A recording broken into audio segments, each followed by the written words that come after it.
चड्डी बनियान गँग या शब्दावरून विधानसभेमध्ये घमासान रंगलं। जर मंत्र्यांच्या बेडरूम मधले व्हिडिओ बाहेर येत असतील तर जनतेचं काय, असा सवाल करत विरोधकांनी चौकशीची मागणी केली आहे। तर दुसरीकडे हिम्मत असेल तर नाव घेऊन बोलण्याचं आव्हानच निलेश राणे यांनी दिलंय। पाहूयात एक रिपोर्ट। ही चड्डी बनियान गँग किंवा चड्डी टॉवेल गँग चे व्हिडिओ महाराष्ट्रात फिरतायत। नाही पण बेडरूम मधला व्हिडिओ आला कसा बाहेर? बेडरूम पर्यंत तुमची यंत्रणा पोकरली गेली आहे आणि अगदीच काय नाही तो अहो सरकारतर्फे दोन दोन कपडे तर द्या, सगळे उघडे फिरतायत।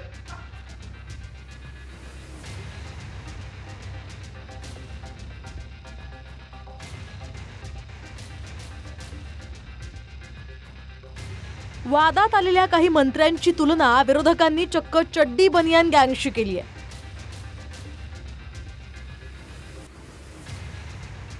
मुंबईसह अनेक मोठ्या शहरांमध्ये कधी काळी चड्डी बनियान गँगनं धुमाकूळ घातला होता। सध्या वादात सापडलेल्या काही मंत्र्यांची तुलना त्याच गँग सोबत करत अनिल परबांनी सरकारला सवाल केले।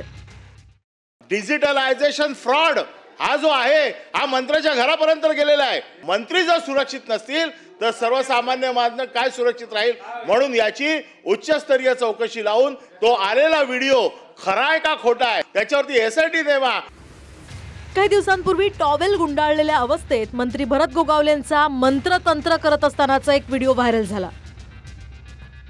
त्यानंतर टॉवेल आणि बनियानवर सत्ताधारी आमदार संजय गायकवाड यांनी मंत्रालयातल्या कॅन्टीन कर्मचाऱ्याला बेदम मारलं।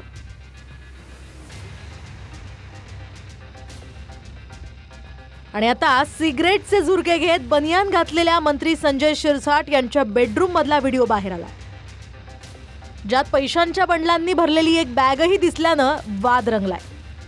त्यामुळे सरकारनं जनसुरक्षा विधेयकाद्वारे लोकांच्या आधी त्यांच्या मंत्र्यांच्या सुरक्षेची काळजी घ्यावी असाही टोला विरोधकांनी लगावलाय।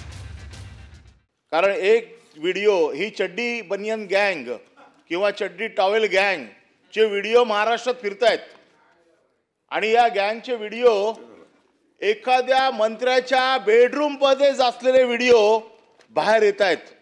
आपण विचार करा की महाराष्ट्राच्या या मंत्रिमंडळाचा किती नाचक्की होते की बेडरूम मधले व्हिडिओ बाहेर येत आहेत, मंत्री सुरक्षित नाहीयेत। जनतेची सुरक्षा ठेवा बाजूला।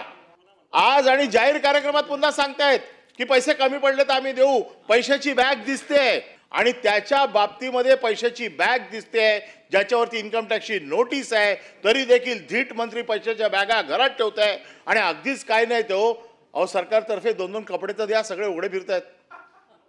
काय चाललंय? उघडे नागडे फिरतायत मंत्री। नाही पण बेडरूम मधला व्हिडिओ आला कसा बाहेर? बेडरूम मधला व्हिडिओ आला कसा बाहेर? बेडरूम पर्यंत तुमची यंत्रणा पोकरली गेली आहे। डिजिटलायझेशन फ्रॉड हा जो आहे हा मंत्र्याच्या घरापर्यंत गेलेला आहे। उच्चस्तरीय चौकशी लावून तो आलेला व्हिडिओ खरा आहे का खोटा आहे त्याच्यासाठी फॉरेन्सिक कडे पाठवा, त्याच्यावरती SIT द्यावा। चड्डी बनियान गँग ते काय करतात? त्याच्यात काही केलं त्या चड्डी बनियान गँगने, कुठे जाऊन बुक्का मारतात, कुठे जाऊन काही करतात, तर काय करतात ते मग येऊन, कारण त्यांच्यावर कारवाई तर होत नाही। ते काय बोलतात? मुख्यमंत्री महोदय येऊन सांगतात की पहली गल है कि सारी गलती मेरी नहीं। काय बोलतात ते? की पहली गल है कि सारी गलती मेरी नहीं, चल जी है भी तो क्या मैं तेरी नहीं। आणि मग मुख्यमंत्री कारवाई करू शकत नाहीत।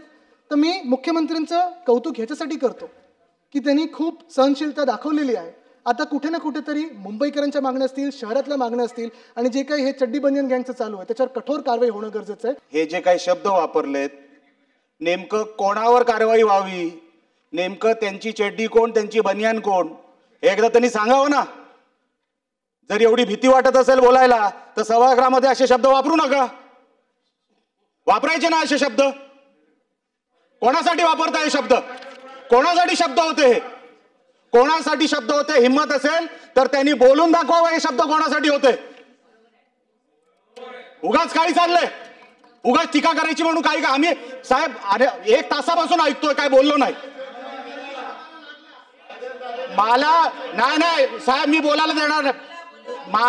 मी एक शब्द मध्ये आमचा कोणी बोललेलं नाही, पण हे शब्द कुठले? रुलिंग मधून शब्द या तर काढून टाकावा, या तर त्यांनी स्पष्ट करावं। हिम्मत असेल तर नेमकं ते कोणाबद्दल बोलत होते एकदा स्पष्ट करावं सभागृहामध्ये, बघूया हिम्मत।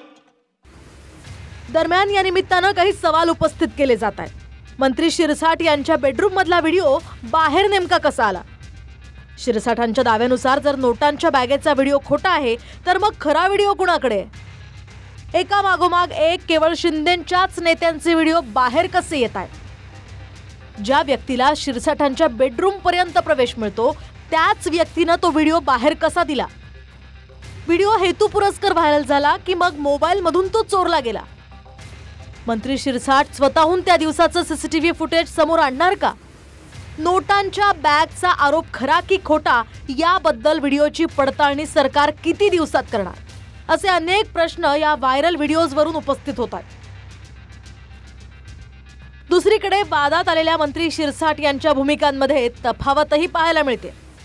तर हा व्हिडिओ नेमका काढलाय कोणी हा पण प्रश्न आता उपस्थित होतो ना या निमित्तानं. कुणी दिला म्हणजे झारीतले शुक्राचार कोण आहे तुमच्या घरातले असा सुद्धा प्रश्न निर्माण होतो या निमित्तानं. नाही नाही असं काय कुणी काढलं असेल सहज.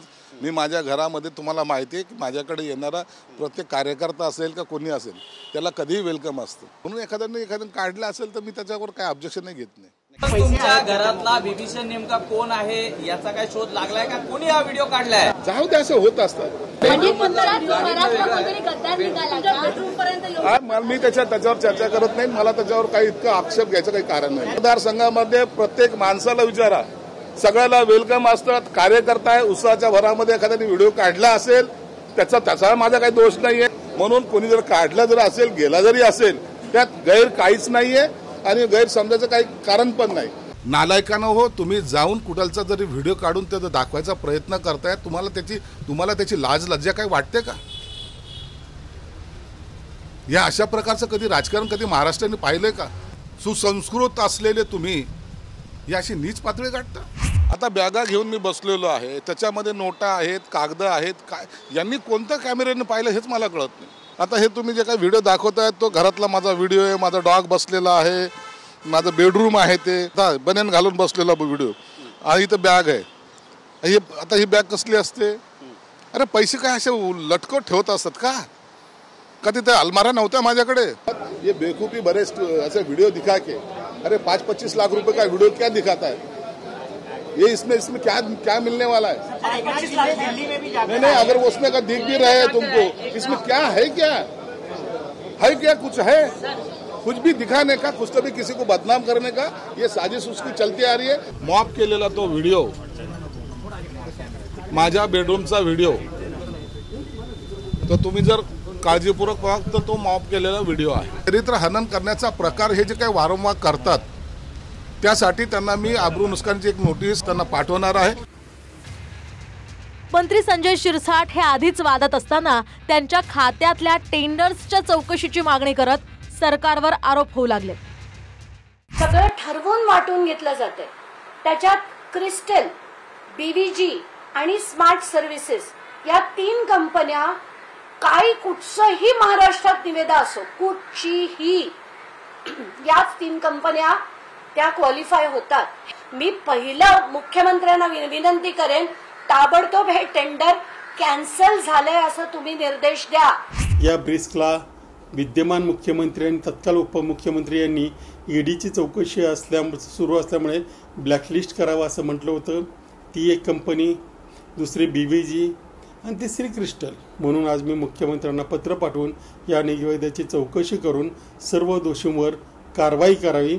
या मुख्यमंत्र्यांनी स्वतःच म्हटलं होतं की ब्रिस्क इंडिया जी कंपनी आहे जी आता स्मार्ट म्हणून टेंडर भरते त्या ब्रिस्कला ईडीची चौकशी लागल्यामुळे ब्लॅकलिस्ट करावं असं याच मुख्यमंत्र्यांनी म्हटलं होतं. सूत्रांच्या माहितीनुसार आमदारांच्या या वर्तनावरून शिंदे देखील नाराज आहेत. मात्र सत्तेतील प्रमुख नेते आमचा सरकारवर कंट्रोल असल्याचा दावा करत असले तरी मात्र त्यांचेच आमदार प्रमुख नेत्यांना जुमानत नसल्याचंही स्पष्ट दिसतंय. नाही पण बेडरूम मधला व्हिडिओ आला कसा बाहेर? बेडरूम पर्यंत तुमची यंत्रणा पोखरली गेली आहे. उच्चस्तरीय चौकशी लावून त्याच्यावरती SIT देवा. अहो यांनी किती टार्गेट केले तरी आपल्याला काही होत नाही. उनको लगता है कि जानबूझ के इनको टार्गेट किया जाए इनके ऊपर कुछ तो कार्रवाई होगी. ऐसा नहीं होता. नाही लोकांना कळतंय. लोक यांच्यासारखे मूर्ख नाहीत. लोकांना माहिती सर्व. लोक पाहत आहेत संजय शिरसाट कुठं बसलेला आहे त्याचा डॉग कसा आहे हे सर्व त्यांनी पाहत आहेत आणि म्हणून या दाव्यामध्ये तथ्य नाहीये.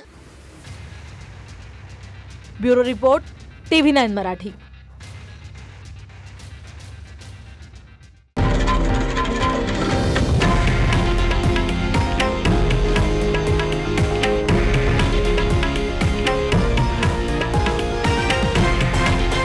हे आहे देशातील नंबर 1 न्यूज नेटवर्क आणि आपण पाहत आहात TV9 मराठी, एकमेव.